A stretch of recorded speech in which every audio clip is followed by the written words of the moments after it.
Why don't we make a flashlight that glows in the dark? The weather is good today. I'm gonna be more productive after this. Hi, welcome back to Navigating Life. I'm Bernie, and today we're discussing about what is self-talk.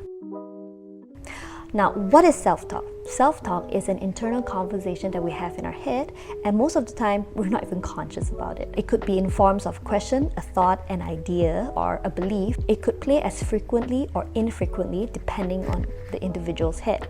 So why are we talking about self-talk, and why is it important? Now, according to research, did you know that we actually speak 50,000 words of self-talk in our heads a day? That is a lot. A 50,000 word manuscript is pretty much a 165-page long novel. That's as long as they wrote down Charlie and the Great Glass Elevator. And this book is about 189-page long. That's about like 20-page part. This is no wonder why what we choose to say or think to ourselves would make or break us. And as much as we don't realize that these commentary is running in the background of our head, our self-talk can have a huge impact and influence on how we feel about ourselves and our surroundings and people around us. That is the power of self-talk. It has the ability to shape our reality. Now, you've probably read or heard this statement already, the power of self-talk. But here's where not many people are conscious of, and that is how we can choose to respond to it. Looking back at my teenage years, I only learned about my negative self-talk plaguing me when I was in my 20s. And at that time, I thought that every single negative self-talk that played in my head was my truth.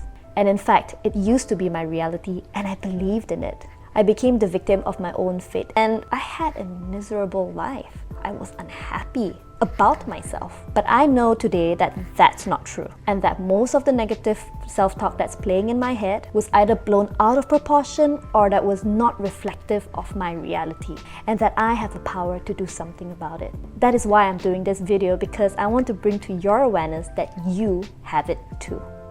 So, let's go into the details of the benefits of positive self-talk, or the benefits of having a heightened awareness of your self-talk. Now, research suggests that positive self-talk actually helps reduce stress, help boost confidence and resilience, help build better relationships, and if you're into sports, this is good news. It enhances your performance level, and it generally increases your overall well-being. And I like the sound of that. Now, according to Healthline, it is unclear why optimistic individuals with more positive self-talk actually experience these benefits more. However, research suggests people with positive self-talk may have mental skills that allow them to solve problems, think creatively, be more efficient at coping with new challenges and obstacles, and all these can reduce harmful effects of stress and anxiety. And when it helps reduce your stress and anxiety, it allows you to move forward more easily and reach your goals. And I think that is good news, because really a lot of the time what's holding us back is our own negative self-talk. And if we have the ability to be conscious about our self-talk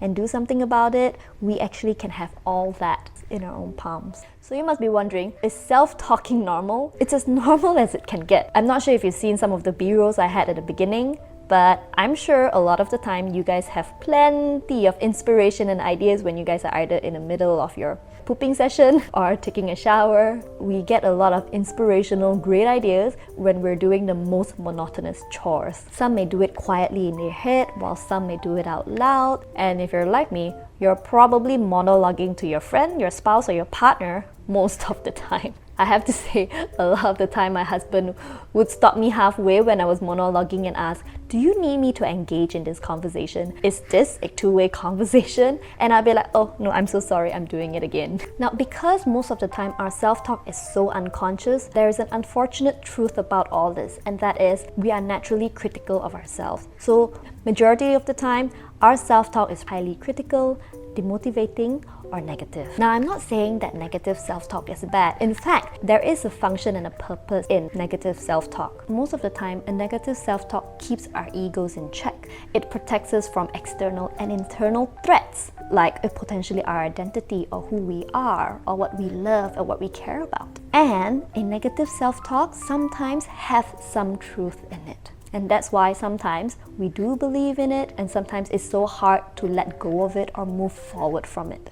But here's the thing, there is danger when we have an unhealthy dose of negative self-talk. It can result in overpowering our sense of reality, overwhelming us emotionally, sapping our energy in life, causing us to mentally spiral out of control, or makes us feel anxious, depressed, or fearful to the point where we're unable to take action. That is why it is so important to be mindful of your self-talk, to take stock of what kind of self-talk is running in your head, is ruling your life. Whether you have empowering self-talk that's working for you, keep that, and addressing the self-talk that is sapping your energy and debilitating you. So what is negative self-talk? Or disempowering self-talk, as I prefer to name it, is the kind of internal conversation that is demotivating, makes you feel crappy about yourself and the things around you, even when something good is happening to you. And here are some examples of disempowering self-talk.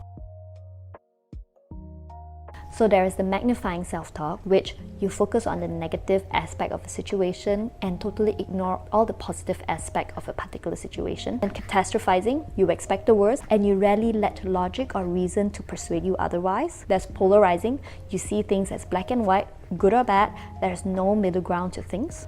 Now these are useful self-talk to note in our general daily conversations, and I find that it can be applied in many of the different types of conversation or self-talk that we would play in our head. For example, these are the ones that I name based on the feelings that we get. Specifically, they are the guilt, the invalidating, the negative, the comparison, the spiteful, and the conditional. On the other hand, what is positive self-talk? Or what I prefer to call it, empowering self-talk. Now, I really like the sentence that I found on either Psychology Today or Healthline that says, positive self-talk is about focusing on how we can thrive and not just survive. I really love that, because that was what I was feeling when I had a lot of negative self-talk in my head, and it needs to stop. It helps us take a wider view of the opportunities in life rather than focusing on the threats in life.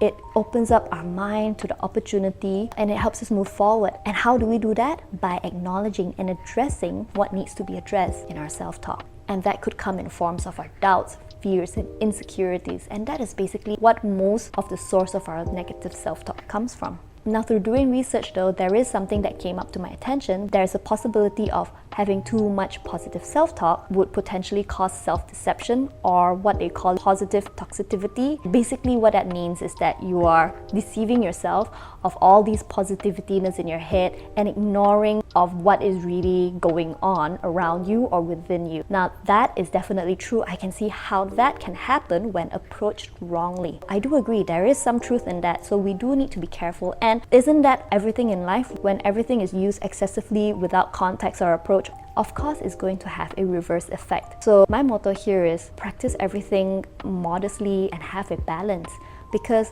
having too much negative self-talk, it affects our mental health. It gives us overwhelming emotion and it can stop us from functioning normally. But having too much positive self-talk could potentially be leading us to live a very false life, which is not the goal or the case either. So it is a matter of a balance of knowing what to address from our negative self-talk, drawing out the facts and the truth, and identifying the benefits of positive self-talk. What are they, how to do it, and then applying it in our lives. And that gives us a very balanced harmony to a healthy self-talk. Now, here's something that I have come up with the list that I couldn't find on Healthline. They do not have the similar version for a empowering self-talk or positive self-talk.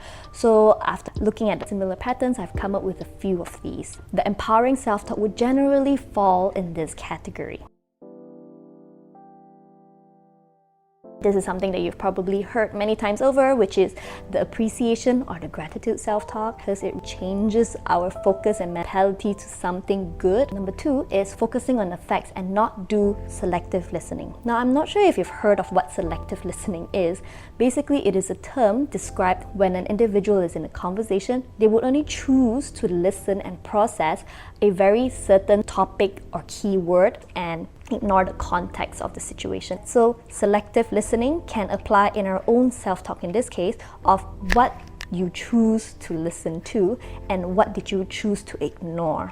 Now, the third is checking in with yourself. Self-talk that asks, how am I feeling today? What went well today? Why am I quick to anger today? Questions like that are good in checking in with yourself, because then it allows you to have the space to process and think about whether if it's a time of the month, whether it is the weather, whether you're just feeling low and down. People do have that. It is natural to have the ebb and flow, and give yourself time and space to process where all these feelings is coming from. Checking in self-talk is really important. It's like having a third person asking you, how are you doing? And then, you share what you did in the week that you haven't seen each other. That's the purpose and the function of that. Why is that so unnatural for us to do to ourselves? How often do we actually ask ourselves, how are you feeling? We're always asking another person. It is time that we adopt this skill to ourselves too.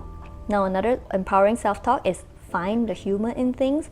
A lot of the time when we are in a very challenging situation or being threatened, it's very easy for us to quickly be very overwhelmed and beat ourselves up about it. But if we have the ability to just find a little bit of humor in the situation and be able to laugh about it, what takes away the stress and the burden and the pressure of being perfect and good all the time. It helps us get over these feelings easier, and I recognize that we are just human after all. We do still make mistakes. And the last empowering self-talk is actually to challenge your negative self-talk, meaning not believe in the whole spectrum of the negative self-talk that's being played in your head. To challenge yourself, which part is truth, which part is made up, which part is exaggerated, and which part shows your insecurity or your fears that you really need to deal with. So challenge your self-talk.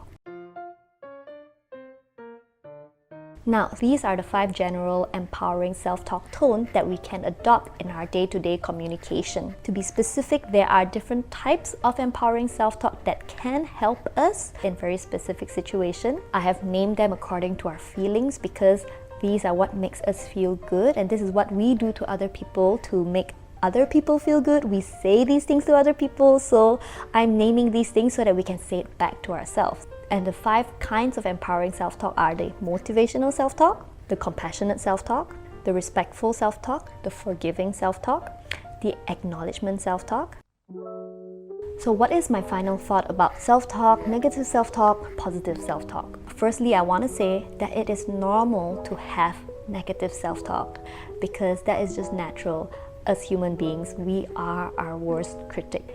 But it is also not natural to have positive self-talk all the time. And that is not our goal either. Recognize and understand that in life there's natural ebb and flow.